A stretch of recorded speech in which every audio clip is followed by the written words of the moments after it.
Salut la team. Tant que vous respirez encore, il ne faut jamais dire que c'est fini pour vous. Il faut toujours garder espoir. Vous avez été tellement nombreux à partager la vidéo sur Tap Méthode, le basketteur de Dubaï. Vous avez été tellement nombreux au point où j'ai reçu des centaines de messages des personnes qui étaient sur le point d'abandonner. Mais grâce à cette vidéo, elles ont repris courage et continuent à bosser. Tap Méthode, avant d'arriver à Dubaï, vivait une vie encore plus compliquée au Cameroun, son pays d'origine. Lui qui était un grand bandit, Tap Méthode était un grand fumeur de chanvre qui dormait dans les stades, qui passait les nuits dans les stades de football. Mais un seul jour, un miracle s'est opéré dans sa vie et c'est où Tap Méthode a décidé de changer et de devenir cette personne disciplinée que vous voyez aujourd'hui. Cette vidéo que je vais mettre, je vous exhorte à partager au maximum. Partagez au maximum car cette vidéo va permettre de retirer des enfants dans la rue. Cette vidéo va donner le courage et donner l'espoir à plusieurs personnes qui avaient déjà abandonné. Je vous laisse écouter la vidéo. Discipline, c'est la clé de la vie. Dans la vie, quand tu te réveilles, il faut dire Seigneur, merci pour cette journée. Viens me donner le jeu. Merci pour l'énergie que tu me donnes, Seigneur.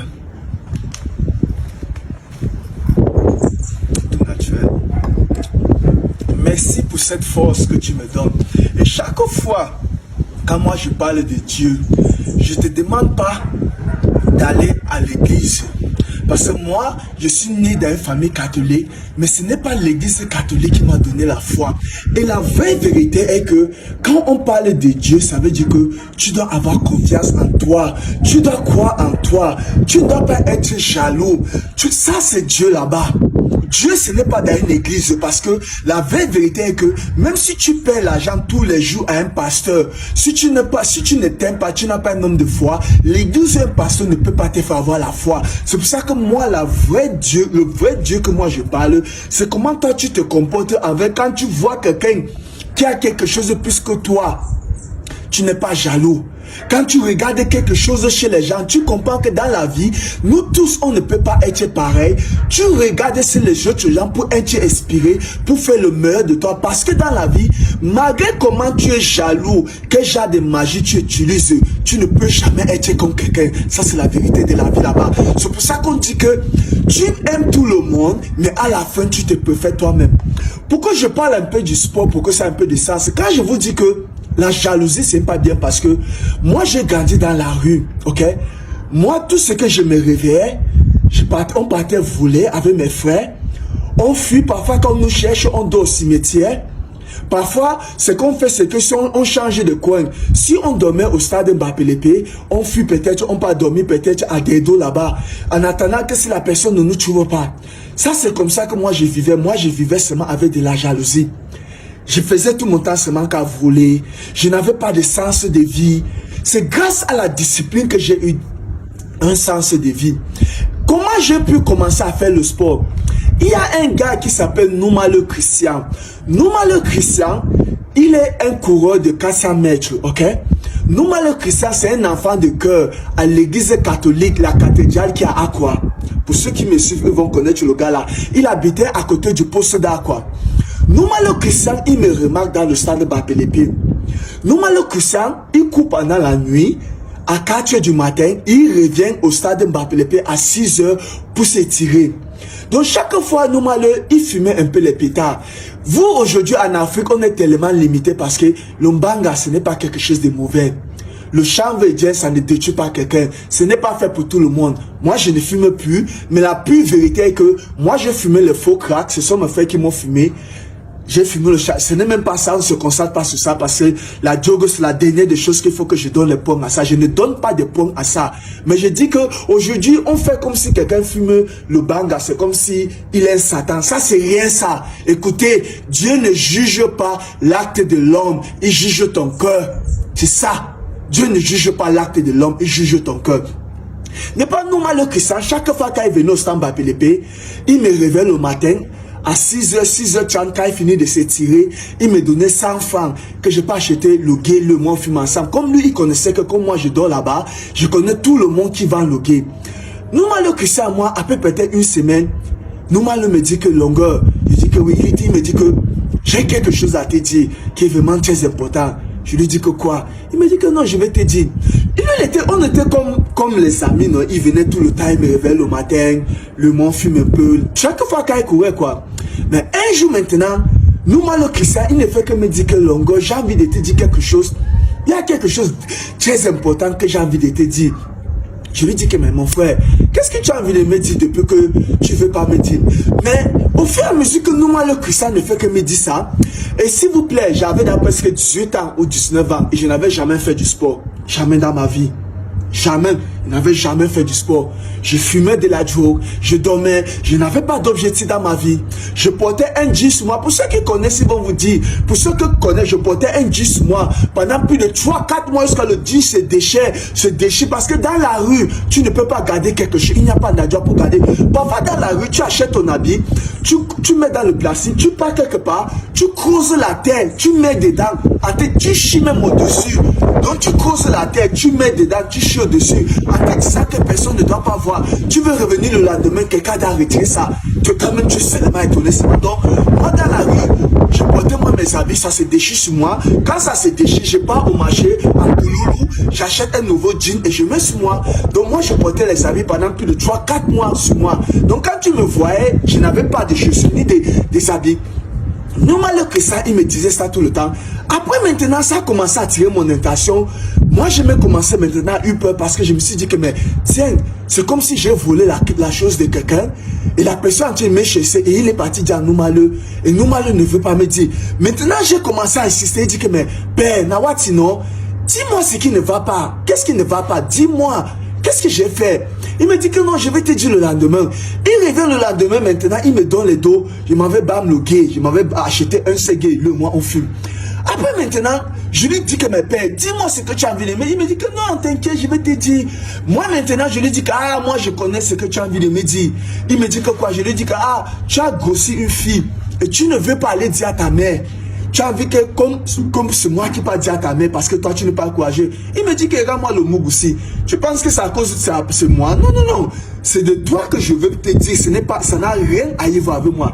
Mais je restais comme ça parce que moi je pensais que j'avais d'à tout réfléchir et pensais que lui il avait fait quelque chose. Mais il dit que c'est moi. Le lendemain maintenant, Noumaleu vient. Il me donne tout l'argent, il m'avait acheté le gars chez King. À ce temps-là, c'est King qui vendait le Jean King qui est presque demi-fou là. Le gars, ça va que vous connaissez là. Je m'avais bam le gars chez King. Le mois maintenant, date.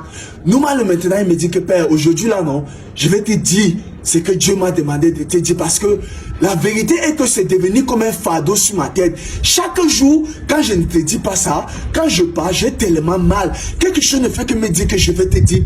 Je lui dis que mes pères, dis-moi alors aujourd'hui là. Noumaleu me regarde, Noumaleu me dit que longueur. Je lui dis que oui. Il me dit que Dieu m'a demandé de te dire que tu es un basketteur professionnel. Je me suis mis à rire. Il dit que quoi? Il dit que mon frère, voilà, maintenant je comprends. Je comprends effectivement ce que tu me dis. C'est parce que toi, mon film, le charme indien, et ça te fait péter les plombs. Toi, tu me dis que dans ma vie, je suis un basketteur professionnel. J'ai presque 19 ans. Je n'ai jamais fait le sport dans ma vie. Je dors dans la rue. Je n'ai pas des habits. Noumaleu, il s'élève, il commence à être content. Il me dit que, je me suis libéré. Je t'ai dit. Je me suis libéré. Je t'ai dit. Je t'ai dit, je me suis libéré. Mais je lui regarde. Noumaleu pas. Vous connaissez ce qui arrive? Pendant la nuit maintenant, à 4 heures, Noumaleu, comme il connaissait là où je dors dans le Samba PLP, il vient me réveiller dans le carton. Il me réveille, il me dit que longueur, réveille, qu'elle me réveille. Il me donne une paire de chaussures qui étaient déchirées comme ça, que il faut que tu attaches avec les lacets pour que ça ne fait pas pou. Il me dit que tiens, porte ça, viens ton monde parcourir. Je lui dis qu'en bon, il me dit oui. Je porte les chaussures, mais comme Noumaleu c'est un marathonnier, moi je pense que il va aller m'apprendre à courir. Je ne vais pas courir avec Noumaleu. Calme! Noumaleu pas, il me laisse, mon frère. Je reste comme ça, je suis derrière. Et si j'arrive à bien courir, mon cœur, je ne respire pas bien parce que tous les conneries que je fume, moi, je n'ai jamais fait le sport dans ma vie. Jamais. Je n'ai jamais été discipliné. Tout ce que je faisais, c'est voler seulement. Voler de gauche à droite. Ou bien parfois, je n'ai pas menti aux gens que je laisse sortir un budget de commerce que j'ai envie de faire la caisse de cigarettes. Ils me donnent l'argent, je bouffe tout ça. Moi, je n'avais pas d'objectif dans ma vie. Jamais. Je ne connaissais même pas ce qu'on appelle la discipline. Noumaleu, il me laisse. Ça m'énerve dans ma tête. Je commence à dire que merde, comment le gars s'il est comme ça? Il veut me réveiller là où moi je dors. Moi, je pense qu'il va aller m'apprendre comment courir. Il court, il me laisse. Ben, moi, maintenant, je dis que le lendemain, il vient le mon pas. Après une semaine, je commence à prendre goût petit à petit. Je ne cours jamais comme lui. Il part, il me laisse. Mais moi, je connais la route. Doucement, doucement, parce que dans ma tête, j'ai envie de lui challenge parce que je sais que je suis plus courageux que lui. Mais je n'ai jamais fait le sport. Oui, je suis plus courageux que lui parce que je faisais tout genre de bêtises pour avoir de l'argent que lui, il ne peut pas faire ça. Donc moi, je savais que j'étais plus courageux que lui. Normalement, maintenant, était mon challenge. Après un mois, maintenant, normalement, maintenant, il ne veut plus courir parce qu'il n'avait plus de compétition. Il dormait pas, le chez eux est juste à côté du poste d'aqua là-bas. Je pas chez le Nouma le pas tout que Nouma le que le mon pas courir. Il me dit que père, je n'ai pas envie d'aller courir. Je t'ai déjà dit non. Si tu ne veux pas, c'est ton problème. Je t'ai déjà dit ce que Dieu m'a demandé de te dire. Donc, si tu ne peux pas courir, c'est ton problème. Le premier jour là, je pars, c'était un peu difficile. Le lendemain, mais comme c'était Nouma le qui était mon challenge. Donc moi j'avais envie de challenge normal. Donc je faisais tout qu'il faut que le monde pas courir parce que de moi-même je partais courir que je pars où? Que je pars où? Ça n'avait pas de sens pour moi aller courir moi seul. Ça n'avait pas de sens. Le deuxième jour maintenant je pars chez Nouma je toque à la porte que père, viens on part courir. Vous connaissez ce qui se passe? Normal sort de chez lui, il me connaît, il me dit que père, ne viens plus chez moi. Je t'ai dit que je ne veux plus courir. Ne viens plus chez moi. Je t'ai déjà dit ce que Dieu m'a demandé de te dire pour faire dans ta vie. Si toi tu ne veux pas comprendre ça, ne viens plus chez moi. Je ne veux plus te voir ici. Ne viens plus chez moi ici là. Ne viens plus. Il m'a tellement mal parlé sur la nuit là. Il m'a insulté. Ça m'a énervé. Ça m'a tellement énervé. Je suis quitté maintenant. Je suis allé devant la route pour rentrer au stade. Et la route à gauche, ça part courir pour aller vers Bisseng, tout ça. Quelque chose me dit que non. C'est un chien, dis donc. Laisse-le. C'est un malade, dis donc. Il était là seulement pour t'embrouiller, seulement. Pourtant, il faisait comme s'il veut t'apprendre. Quelque chose me dit que rentre. King, sûrement, il est peut-être vers le biblos là-bas. Va le chercher. Tu achètes le quai. Tu t'assois, tu dors, toi. Quelque chose me dit que non, va courir. Quelque chose me dit que non, va. Je me dis que non, il faut que pas courir. Comme je passe ce jour-là pour courir, au nom de Dieu, c'est ce jour-là que la discipline est entrée dans ma vie. C'est ce jour-là que je commençais à rêver dans ma vie. Que maintenant, que de challenger nous malheureux, je commençais à rêver que je peux être un basketteur professionnel. Et c'est comme ça que j'ai commencé à courir maintenant. J'ai pris toute mon énergie que je voulais, j'ai investi dedans. Maintenant, j'ai commencé à regarder de gauche à droite. À ce temps-là, le cyber, tu payais pour le cyber. Et moi, je n'avais jamais utilisé l'ordinateur dans ma vie.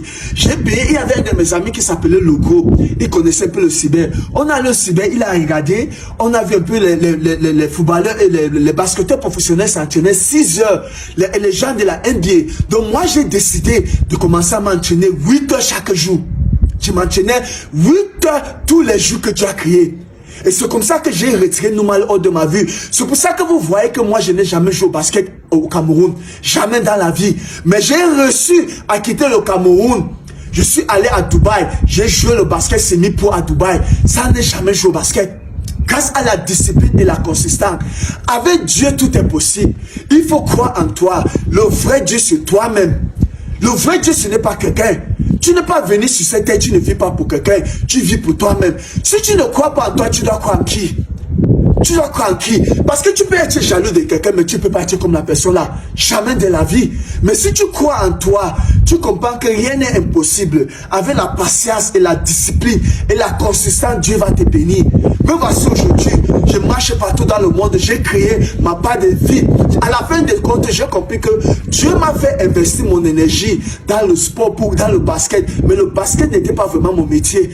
Parce que pour quelqu'un comme moi, je devais normalement faire un sport individuel, pas un sport collectif. Parce que je suis trop individuel.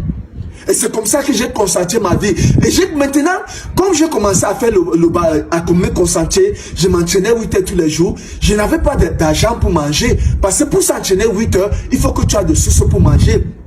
Maintenant, ce que je faisais, c'est que on ciblait, on marchait dans les quartiers, on regardait les maisons des gens, on calculait les gens qui n'étaient pas là. Un jour, on a cassé la maison de quelqu'un. La personne n'était pas là. On a volé les radios, les compas radio, on a mis dans le sac. Il était minuit. Maintenant, on a pris le bus de minuit qui part à Bafoussam, qui va arriver à Bafoussam à 6 h du matin. Comme ça, on va vendre ça là-bas à Bafoussam et on va libérer. Parce qu'à Bafoussam, comme c'est les villageois là-bas, c'est plus vite de vendre les choses là-bas. Donc on a pris maintenant ça, on a pris le bus. Comme dans le bus, moi on m'appelait longueur. Pourquoi? Parce que j'étais quelqu'un qui était trop mince. Quand mes photos que vous voyez dans ma PLP qui est posté là, ça ce sont mes dernières années quand j'ai quitté dans la rue. Mais le vrai longueur, le nombre de longueur qu'on m'appelle, c'est parce que j'étais mince. On m'a mis devant le bus. Normalement le bus de transport ça prend 2 personnes. On m'a mis comme 3e personne parce qu'il était mince. On a pris le bus de minuit, le bus est en train de partir. Vers les 2h, 3h, nous tous, on est en train de dormir. On est en train de partir. Subitement, nous tous, on est en train de dormir, mon frère. Hey, Dieu. Dieu, il est grand, hein. Moi, je vous parle de Dieu. Je n'ai jamais tué un poulet. Je ne fais pas de sacrifice. Je ne crois pas le nom d'un pasteur. Je ne crois pas le nom de l'église. Dieu que je vous parle là, c'est moi d'être vrai avec moi. C'est de croire en moi. C'est de ne pas être jaloux. C'est de... Écoutez, là, tout homme est né avec la jalousie. Mais tu peux faire... Tu peux choisir d'être moins jaloux. En choisissant d'être moins jaloux, c'est de croire en toi. C'est de comprendre que rien n'est impossible dans la vie avec la discipline et la consistance. Ne pas nous voilà en train de dormir dans le bus. Au nom de Dieu, je vais me réveiller. Bam! Le chauffeur lui-même, il est en train de dormir. Le bus est en train de partir en brousse. Hey, j'écris, réveille-toi, réveille-toi. Le bus est en train de partir en brousse. Le chauffeur, il se réveille. Il guide le volant, on arrive à haut. Mais, tout le monde me remercie dans le bus. On part maintenant à Bafoussam. On va à la radio là. À mon retour, tu sais ce que j'ai compris de ça? J'ai compris que Dieu m'a fait comprendre que si je n'arrête pas le vol pour me concentrer vraiment dans mon sport, je vais mourir la prochaine fois. C'est ce que j'ai appris de ces leçons. Et depuis ce jour-là, j'ai arrêté de ne plus jamais voler. Parce que dans ma vie dans la rue, je partais à Liberman, taxer les enfants. Je partais à Saint-Jean-Bosco à midi, je taxais les enfants pour prendre les jetons. J'ai arrêté toutes ces conneries-là. Je me suis concentré dans le sport à fond. Et regardez aujourd'hui, je vis une vie plus meilleure. Je vis une vie meilleure que quelqu'un. Si j'avais choisi de rester, être jaloux, voler les choses des gens, il ne pourrait pas être comme je suis. C'est pour ça que je vous dis que tout est possible dans la vie. Il faut croire en Dieu. Il faut être discipliné. Il faut être consistant. Dieu va te bénir. Pas la jalousie dans les réseaux sociaux. La jalousie dans les réseaux sociaux, ça n'est pas rien. Ça, c'est un pétard. Tout ce que vous faites là, c'est les conneries. Parce que malgré que tu es jaloux de quelqu'un, tu ne peux pas vivre comme lui. Comme je vous dis toujours, Dieu c'est le suprême. Dieu, il n'a pas besoin de prendre quelque chose du mal, quelque chose du bien pour faire quelque chose quelque chose du bien pour faire quelque chose du bien de ça. Non, Dieu prend même quelque chose du mal pour faire quelque chose du bien. Donc ça veut dire que si tu passes tout ton temps dans les réseaux sociaux, tu es jaloux de quelqu'un, Dieu va prendre ça pour bénir cette personne. Ça c'est la vérité de la vie là-bas. Discipline is the key of life. Not fiction protein, not supplement, the discipline of the mindset.